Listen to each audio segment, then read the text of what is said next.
Depuis plusieurs mois, le Parc des Princes est devenu un endroit ultra select. L'équipe d'Enquête de foot veut vous faire découvrir les coulisses de ce changement. Comment s'est passée la modification? Est-ce que la vraie passion des supporters est respectée? Qu'y a-t-il derrière ce nouveau Parc des Princes? C'est une enquête de Frédéric Roulier avec Valérie Crété.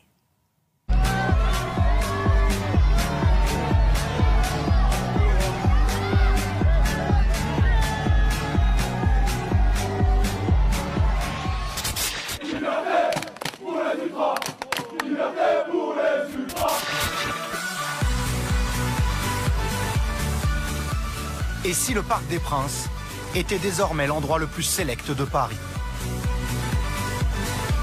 Et s'il était devenu ce club VIP où il est si bien vu de s'afficher?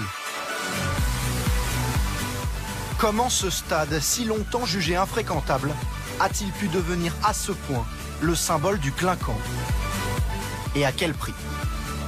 Notre place à nous, c'est le Paris SG. Notre religion, c'est le Paris SG. On s'en bat les couilles du reste. Et vous nous refusez de rentrer.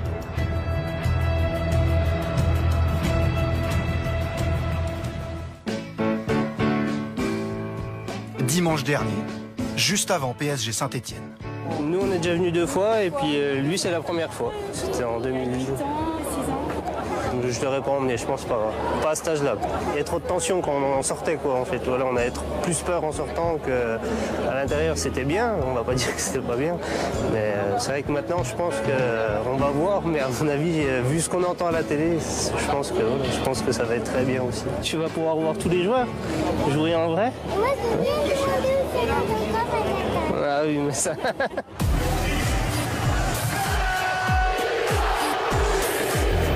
Voilà à quoi ressemble désormais une soirée au Parc des Princes.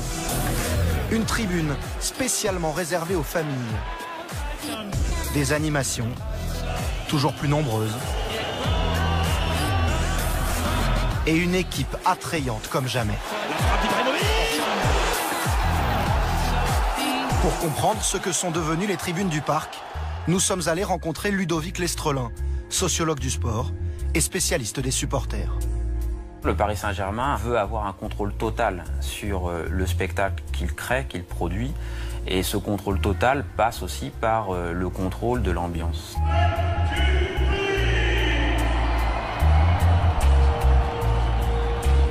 Je dirais pas que le club souhaite passer des ultras à des familles. Je dirais qu'il veut passer à un public qui reçoit ce spectacle, qui le regarde et qui consomme ce spectacle. Consommer de plus en plus et à des prix qui s'emballent. Thomas, abonné depuis 2005, a constaté ce changement. Ça vous, ça, la photo, ça vous, là? Bah oui, c'est moi. Il n'y en a pas, hein? Bah oui, j'ai grandi. Hein. Ouais. Allez-y, bon match. J'ai changé de tribune. Avant, j'étais donc de l'autre côté en tribune Francis Borrelli, et c'est l'équivalent de la tribune présidentielle. Et j'ai changé de tribune pour passer en tribune Paris, c'est en porte-eux, parce que les prix ont augmenté énormément, quasiment au niveau du double. Ça revenait à un tout petit peu moins de 2000 € par an, parce que il y avait la Coupe d'Europe qui arrivait en plus. La tendance ne semble guère passagère. L'an prochain, les abonnements augmenteront de 20%. Il en sera même fini de la réduction accordée aux abonnés de longue date. Le parc est devenu, et de loin, le stade le plus cher de Ligue 1. Une place à l'unité coûte entre 35 et 200 €, bien plus notamment qu'à Lyon ou Marseille, au même niveau désormais que les plus grands clubs européens. Mais ce Parc des Princes, où la publicité s'affiche dès qu'elle le peut, résonne parfois de refrains nostalgiques.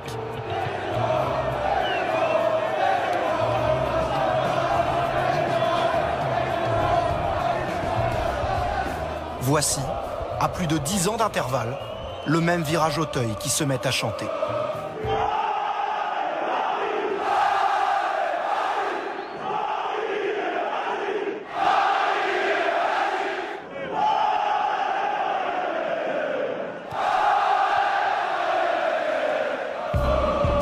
Cette atmosphère bien plus feutrée, personne ne semble la regretter à la tête du PSG. Je crois qu'il y a une peur très importante des propriétaires du Paris Saint-Germain de revenir à une situation antérieure à celle de 2010 avec des affrontements récurrents et du coup une image du Paris Saint-Germain qui serait difficilement vendable en quelque sorte à l'échelle internationale, mondiale. Un épisode a incarné les angoisses des propriétaires qatariens, jusqu'à les inciter même à questionner leur investissement. Les incidents du Trocadéro et cette fête gâchée d'un titre de champion de France. La réminiscence aussi d'un sulfureux passé qu'ils ne veulent jamais connaître.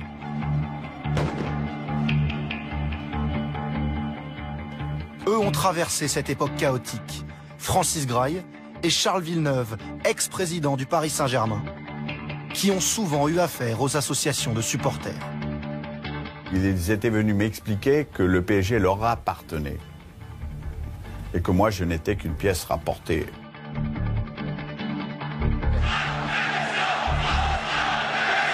Eux restaient, c'était l'histoire du club et vous n'étiez que de passage. Donc pour eux, c'était toujours une façon de vous dévaloriser. Certains de ces supporters érigent la violence et la sauvagerie en idéal. Ils font parfois du Parc des Princes le théâtre de scènes surréalistes, comme ce soir de 2001, à l'occasion d'un PSG Galatasaray.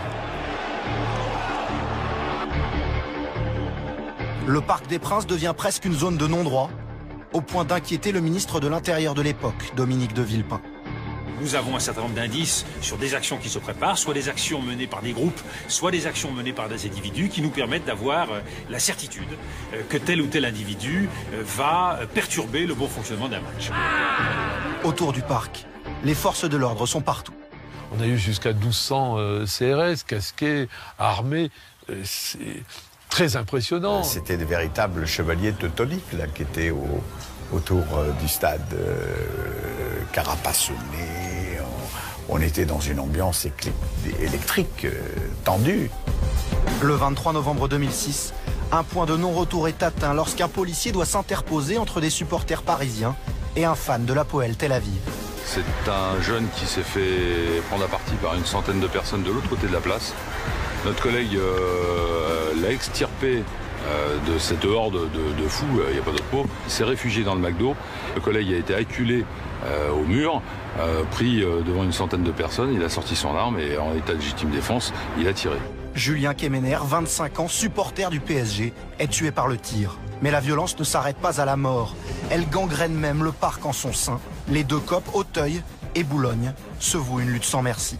On va au football et après, il faut s'affronter de toute façon comme on pouvait le faire au Moyen-Âge entre des bandes de clandestins ou des grandes compagnies, de Duquesclin et compagnie. Non mais attendez, il faut arrêter quoi, il faut regarder les choses en face. Il y avait deux clans qui s'opposaient dans les tribunes et ce qui mettait en danger en permanence l'ensemble des autres spectateurs.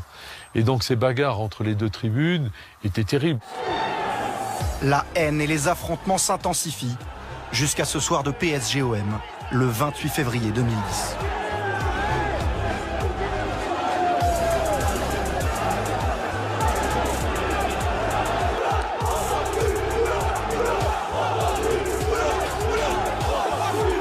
Yann Laurence, membre de la tribune Boulogne, est tabassé par des supporters du Virage Auteuil.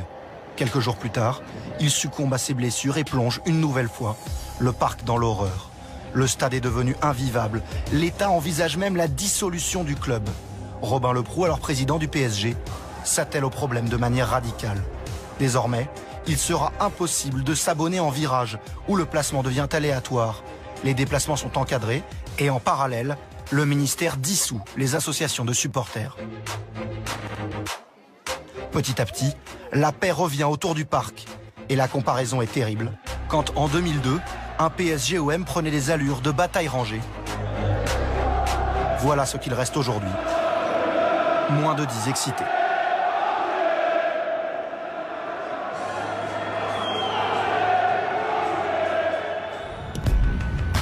Mais où sont passés les ultras? Que deviennent ceux qu'on a chassés du Parc des Princes? Et sont-ils tous vraiment infréquentables?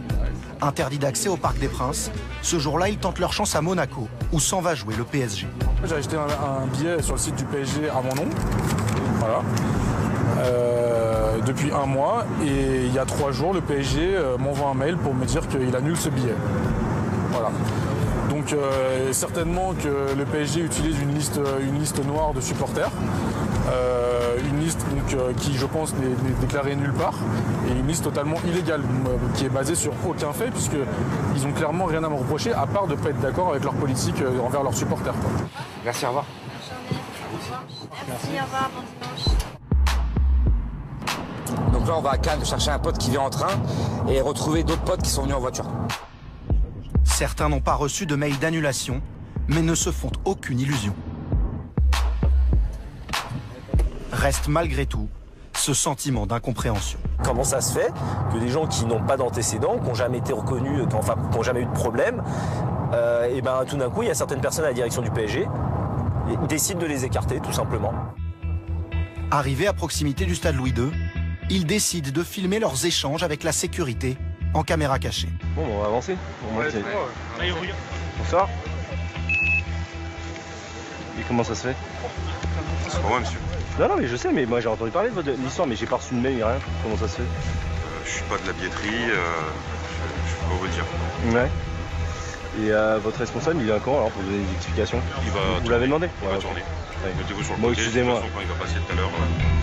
Le responsable de la sécurité du PSG, Jean-Philippe Dallivillé, est présent à Monaco, mais il reste sourd aux revendications des ultras.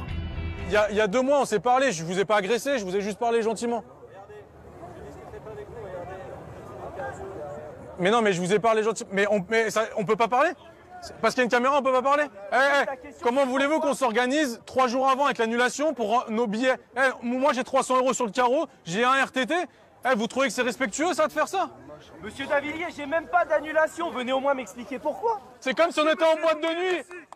C'est comme si on se faisait recaler en boîte. C'est pareil que si on se faisait recaler en boîte pour notre couleur de peau, c'est la même chose. C'est du racisme, c'est pareil. Notre race à nous, c'est le Paris SG. Notre religion, c'est le Paris SG. On s'en bat les couilles du reste. Et vous nous refusez de rentrer. La discrimination, c'est tout ce que vous faites. Venez discuter avec nous. Vous faites que de la discrimination.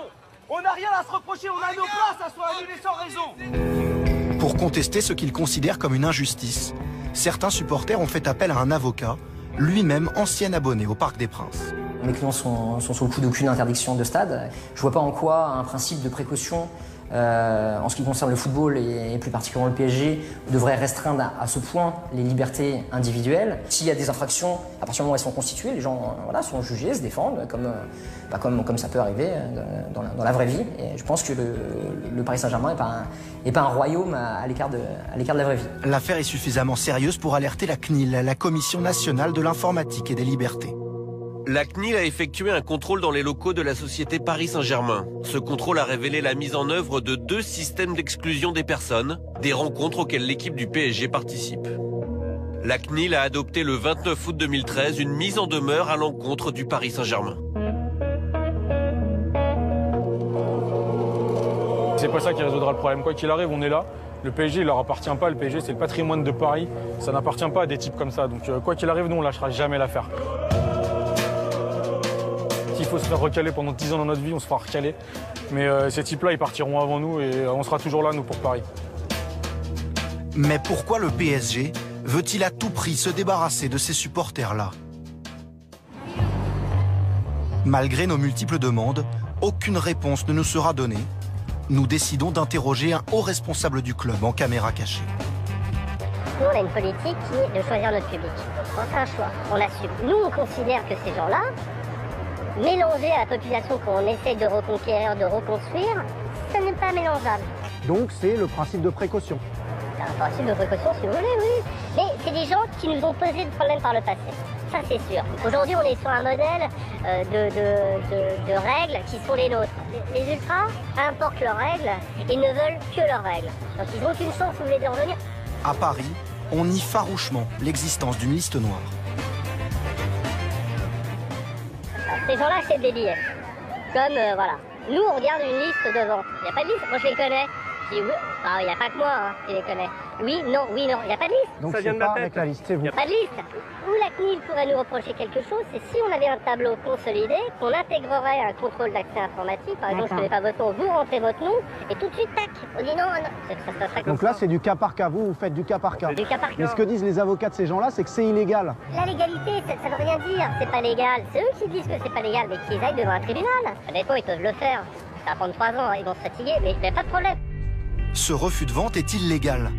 Question posée à un avocat neutre, spécialiste de la question. Et la réponse est loin d'être favorable au club parisien. Pour que ce refus de vente ne soit pas invalidé par un juge, il faut qu'il puisse, en tout cas le club qui refuserait de vendre, qui mettrait cette politique en place, puisse justifier d'un motif légitime.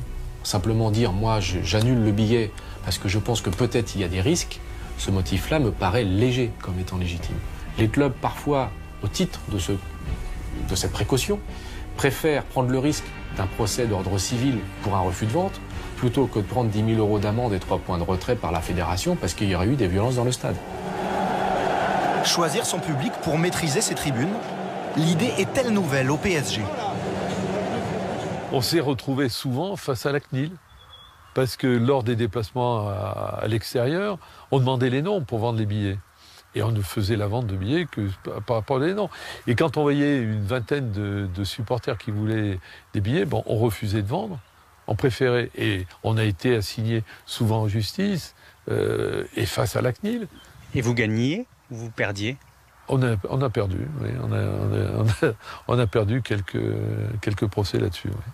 C'était très difficile à l'époque, je l'avoue, et on n'a pas été suivis par les pouvoirs publics à l'époque, qui nous ont pas permis peut-être de tenir et d'aller au bout. Désormais, la situation a bien changé. En avril 2013, c'est même la préfecture de Haute-Savoie qui demande au club d'Évian d'annuler des billets achetés par des supporters parisiens. Ces billets rendent probable l'hypothèse d'une tentative de regroupement des supporters du PSG. Je vous demande de bien vouloir procéder par tout moyen à votre disposition à l'annulation de ces billets d'entrée. Michael Roper est responsable de la sécurité à Évian. C'est lui qui s'est chargé de l'accueil des visiteurs. J'avais eu la discussion avec mon président quand on avait reçu la lettre. C'était clair qu'il nous demandait d'annuler les places, on l'a fait, quoi. Ils arrivent toujours à récupérer des places. Ils étaient là, il n'y a pas de souci. Il y a eu des chants contestataires. C'était un petit peu de provocation sur le moment avec les agents de sécurité, avec la force de police aux entrées. Mais ça fait partie aussi du deal, hein. Ça, on s'y attendait forcément. Et calme. Ouais, bah ouais. On semble bien loin du cliché des supporters ultra-violents, parfois décrits. Mais difficile de se faire une idée précise des intentions de ce groupe d'ultra. À Monaco, par exemple, quelques vieux démons ont ressurgi lors de cette discussion entre supporters, filmés par leurs propres caméras cachées. Les gars, restez avec nous, parce que nous, on va changer. Mais non. Mais non. Nous. Là, on est sans. Mais tu te fous de ma gueule, avec Banane, il y a des caméras, il y a des journalistes qui regardent. Mais non, mais écoutez, non. Mais je sais. Regarde, là, je t'explique. Tu vois, là, mes lunettes, je suis en train de filmer. Bah, on est en train de faire un truc justement pour montrer. Donc il faut surtout pas qu'il y ait quelque chose.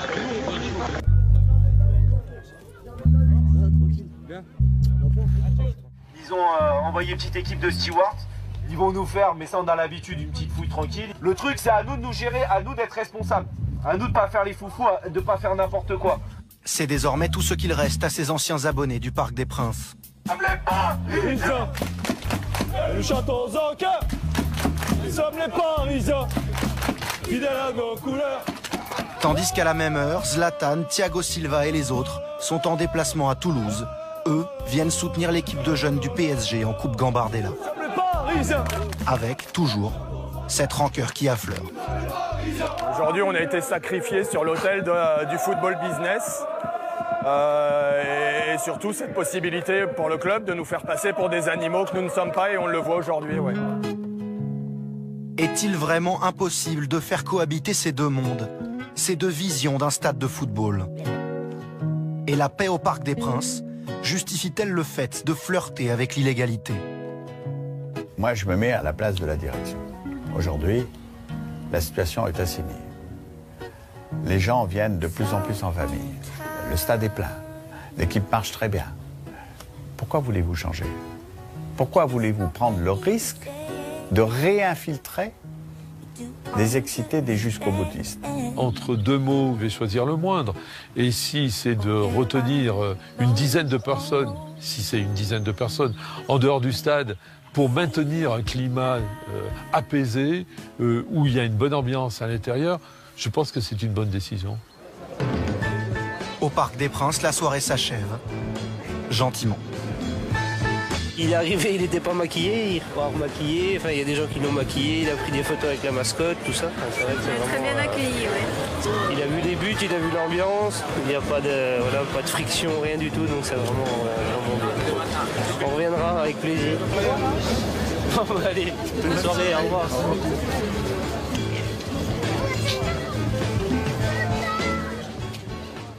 C'est une enquête que vous avez réalisée, Frédéric Roulier, avec Marc Sauvorel, Arnaud Bonin et Valérie Crétet. Alors, à l'issue de votre enquête, quelle est la conclusion? Est-ce qu'il y a des méchants, est-ce qu'il y a des gentils dans cette histoire? Pas vraiment, c'est un peu plus compliqué que ça, pas aussi manichéen, sinon, évidemment, il n'y aurait pas besoin d'enquête. On peut essayer d'adopter les deux points de vue. D'abord celui du Paris Saint-Germain. Honnêtement, aujourd'hui, qui peut se plaindre d'avoir un Parc des Princes pacifié où on ne se sent en sécurité? Personne. Après, est-ce que cela vaut le coup de prendre le risque de se mettre hors la loi? Ce n'est pas sûr. Puis il y a les ultras. Non, ce ne sont pas tous de dangereux fous furieux. Mais on l'a vu à Monaco, ce ne sont pas non plus des gentils agneaux honteusement floués. Donc c'est un débat d'opinion. Chacun aura la sienne. Mais au milieu de tout ça, tout de même, il y a des considérations juridiques. Jean-Pierre Bernès, vous avez été dirigeant de l'OM. Il n'y a pas d'autre solution pour se débarrasser de la violence dans les stades que de faire un choix comme ça?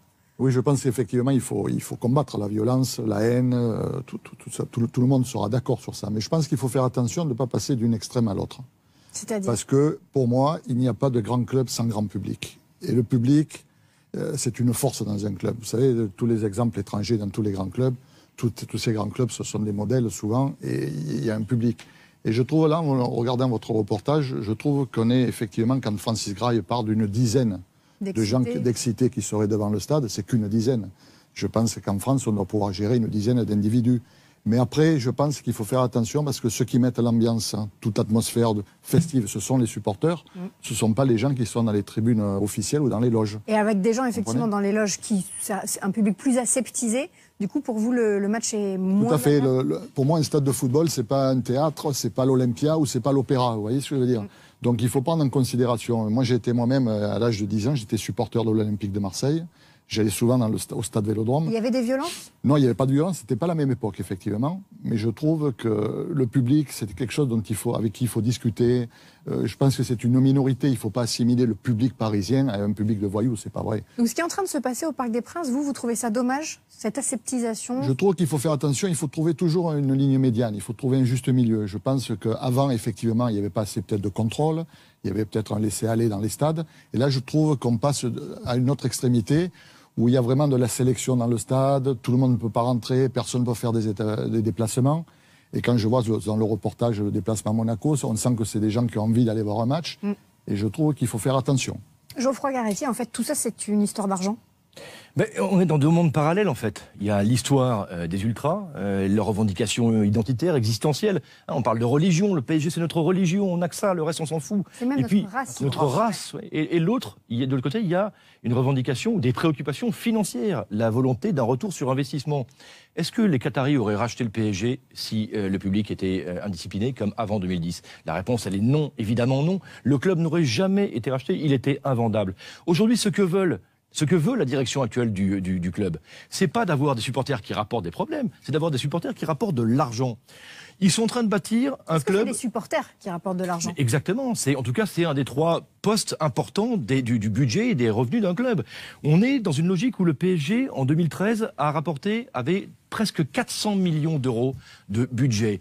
Sur ces 400 millions, seuls, on va dire, 13% étaient liés aux recettes du stade, ce qu'on appelle le match day. Et ça, il faut l'augmenter. Et ça, il faut l'augmenter de manière très importante. Le but, c'est de passer à de 20... Voilà, on voit ce qui se passe aujourd'hui. Ça, c'est 13%, 53,2 millions d'euros. Le club est seulement le 8e club européen. Et il voudrait passer, sans doute, à presque 80 ou 100 millions d'euros, comme on le voit à Arsenal. L'Emirates Stadium rapporte chaque année 110 millions d'euros à Arsenal. Et c'est comme ça que le PSG pourra passer, on va dire, d'une logique toute commerciale à un modèle économique plus équilibré. Et alors, pour cet objectif, Frédéric, on le voit dans votre enquête, il y a un véritable consensus, même au niveau national, entre le PSG et les pouvoirs publics. Mais c'est ce qui a vraiment changé à partir de 2010. Avant le plan Le Prou, les présidents du Paris Saint-Germain étaient souvent démunis face aux supporters. Aujourd'hui, il y a un consensus presque national. L'État, le PSG et des associations comme SOS Racisme, par exemple, sont tous d'accord sur la politique à adopter. Ils ne veulent plus des ultras au Parc des Princes et ils ont un moyen pour le mettre en œuvre. Ce moyen, il est nouveau. Ce sont les IAS, interdictions administratives de stade. Elles sont délivrées soit par le ministère de l'Intérieur, soit par la préfecture de police. Et il n'y a même plus besoin de preuves, de simples soupçons suffisent. Et aujourd'hui, certains des supporters qu'on a pu suivre dans ce reportage sont sous le coup d'interdictions administratives de stade. Alors ça, c'est important. Une autre précision, Frédéric, vous avez fait plusieurs demandes au Paris Saint-Germain qui ne souhaitent pas communiquer. Parce que ça ne rentre pas dans sa communication, si vous voulez. Le Paris Saint-Germain, aujourd'hui, veut nier ses supporters, veut les effacer, si vous voulez, de l'histoire du club. Aujourd'hui, le PSG, c'est la tour Eiffel pour les propriétaires qatariens, c'est Zlatan. C'est une image à vendre à l'international et ça ne correspond pas du tout à ce que réclament ses supporters. Donc le PSG n'a aucun intérêt à parler sur ce sujet. Mais ça a un prix, Astrid, juste. Ce football, voir jouer Zlatan Ibrahimovic, ça se paye. Paris est la ville la plus chère du monde. Logiquement, le football parisien pourrait être le football le plus cher du monde. Merci beaucoup, Frédéric. Je rappelle juste qu'on vous retrouve samedi prochain pour un intérieur sport sur le Kosovo qui est disputé. On change complètement. Le premier match de football de son histoire au Kosovo, samedi. Rendez-vous à 14h30 pour intérieur sport. On va enchaîner avec